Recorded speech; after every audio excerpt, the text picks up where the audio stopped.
معروف anchor person اور تجزیہ کار جاوید چودھری نے کہا ہے کہ شام میں صدر بشار الاسد کی حکومت کے خاتمے کے بعد اسرائیل 20 جنوری سے پہلے ایران پر حملے کی منصوبہ بندی کر رہا ہے، جس سے تیسری عالمی جنگ چھڑ جانے کا خطرہ ہے۔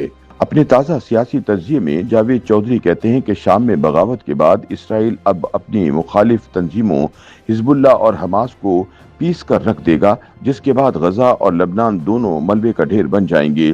ان کے مطابق شام اب کبھی اپنے قدموں پر کھڑا نہیں ہو سکے گا، کیونکہ وہاں موجود 6 مختلف ملیشیاز کی آپسی جنگ شروع ہونے والی ہے، جس کے بعد شام 3 ٹکڑوں میں تقسیم ہو جائے گا۔ ایسے میں سوال یہ ہے کہ عالم اسلام کا اس پر کیا رد عمل ہوگا؟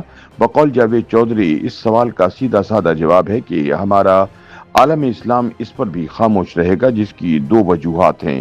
پہلی یہ کہ عرب دنیا حماس اور حزب اللہ کو کامیاب نہیں دیکھنا چاہتی۔ عربوں کو خدشہ ہے کہ اگر یہ لوگ کامیاب ہو گئے تو پھر ان کا انقلاب پوری عرب دنیا کو متاثر کرے گا اور یوں ان کی بادشاہتیں ختم ہو جائیں گی۔ دوسری وجہ گیس پائپ لائن ہے۔ اگر شام میں فساد ہوگا اور ملک ٹوٹ جائے گا تو گیس پائپ لائنوں کے بین الاقوامی مفاد پرست ایک لمبی پٹی کاٹ کر اس میں اپنی حکومت بنائیں گے اور اس سے پائپ لائنیں گزاریں گے اور سالانہ اربوں ڈالر کمائیں گے۔ اب آخری سوال یہ ہے کہ کیا روس اس پائپ لائن کو برداشت کر لے گا؟ جاوید چودھری کہتے ہیں کہ ان کے خیال میں یوکرین کی جنگ نے اسے تھکا دیا ہے، لہٰذا روس چند برس خاموش بیٹھے گا۔ تاہم مجھے خطرہ ہے کہ اسرائیل کہیں 20 جنوری سے پہلے ایران پر بھی حملہ نہ کر دے۔ اگر ایسا ہو گیا تو پھر تیسری عالمی جنگ دور نہیں رہے گی۔ سینئر صحافی کے مطابق شام میں بشار الاسد کی حکومت ختم ہونے کی 3 بڑی وجوہات ہیں۔ پہلی اور سب سے بڑی وجہ گیس پائپ لائنیں ہیں۔ روس دنیا میں قدرتی گیس پیدا کرنے والا دوسرا بڑا ملک ہے۔ یہ ہر سال 586 بلین کیوبک میٹر گیس پیدا کرتا ہے، جس کا 49% حصہ یورپ خرید لیتا ہے۔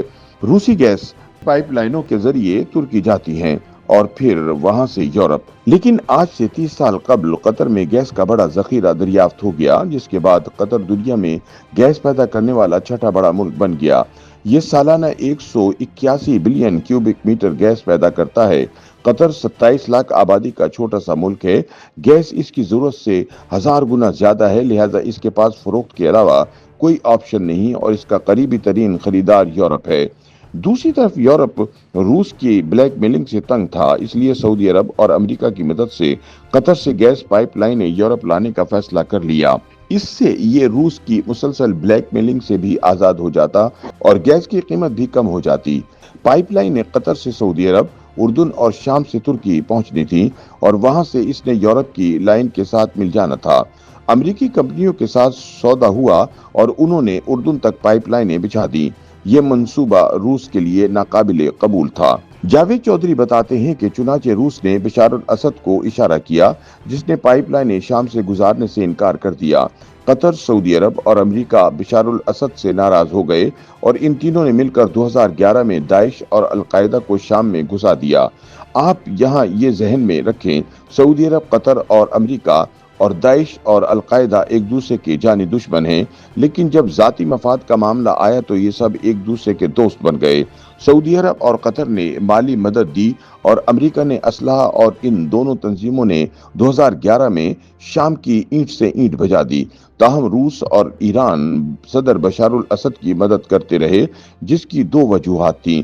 روس ہر صورت پائپ لائنیں روکنا چاہتا تھا اور یہ کام بشار الاسد کے بغیر ممکن نہیں تھا، جبکہ ایران شیعہ ہونے اور حزب اللہ کی معاونت کی وجہ سے بشار الاسد کی سپورٹ کر رہا تھا۔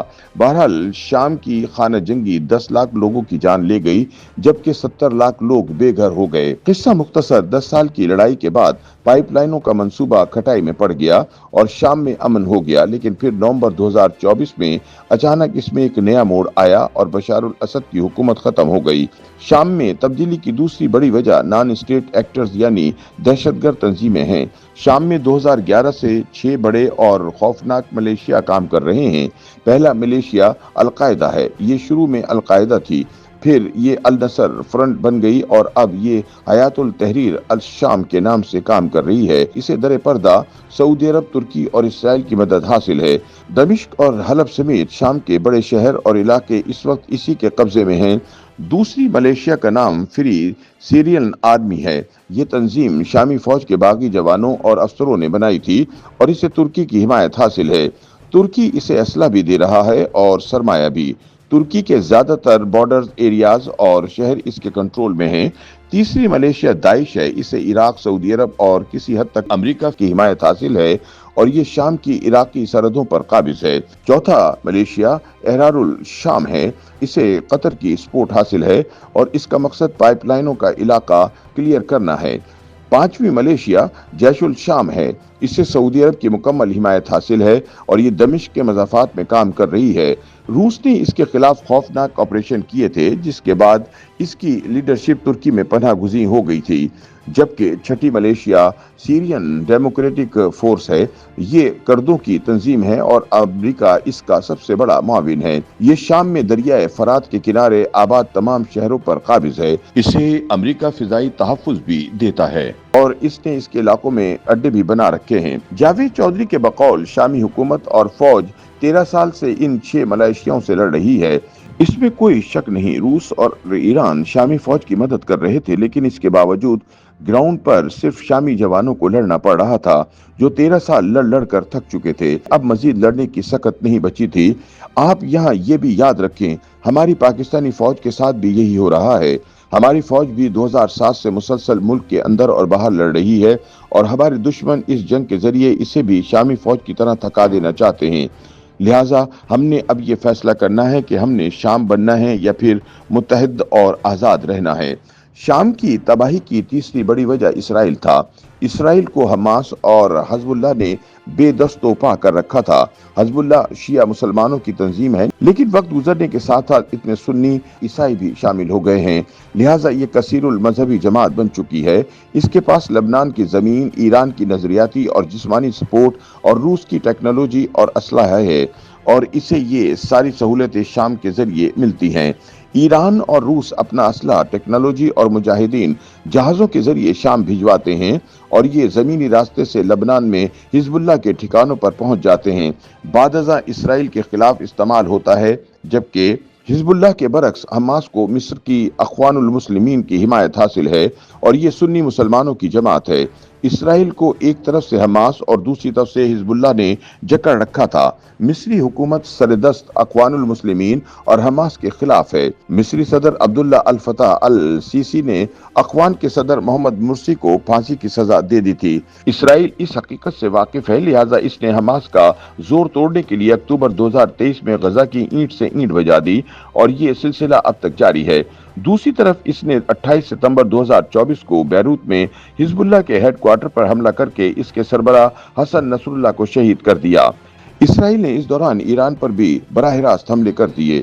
پیجرز اور واکی ٹاکیز کے ذریعے بھی حزب اللہ کے 33 کارکن شہید اور 4000 زخمی کر دیے گئے، لیکن اس کے باوجود حماس اور حزب اللہ ابھی تک اسرائیل کے لیے خطرہ ہیں۔ اسرائیل سمجھتا ہے کہ یہ جماعتیں کسی بھی وقت ہمیں خوفناک نقصان پہنچا سکتی ہیں اور یہ خدشہ غلط نہیں۔ حزب اللہ اور حماس میں یہ پوٹینشل موجود ہے۔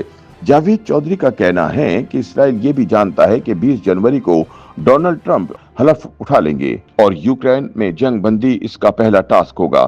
جو بائیڈن کے مقابلے میں ڈونلڈ ٹرمپ روسی صدر پیوٹن کے زیادہ قریب ہیں، یہ انہیں یوکرین جنگ کے خاتمے پر راضی کر لیں گے اور اس کے بعد روس کے پاس شام کے لیے وقت بھی ہوگا اور وسائل بھی، اور اس سے ایران، شام اور حزب اللہ تینوں مضبوط ہو جائیں گے۔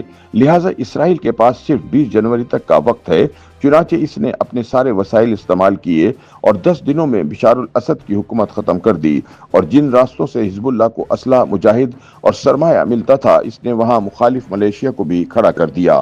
اسرائیل نے ایک رات میں گولان کی پہاڑیوں کے شامی حصے پر بھی قبضہ کر لیا، جس کے بعد اسرائیلی فوج، توپیں اور ٹینک دمشق سے صرف 40 کلومیٹر کے فاصلے پر رہ گئے ہیں، جس کے بعد اسرائیل جب بھی دمشق پر گولہ باری شروع کرے گا، پورا شہر 8 گھنٹوں میں قبرستان بن جائے گا۔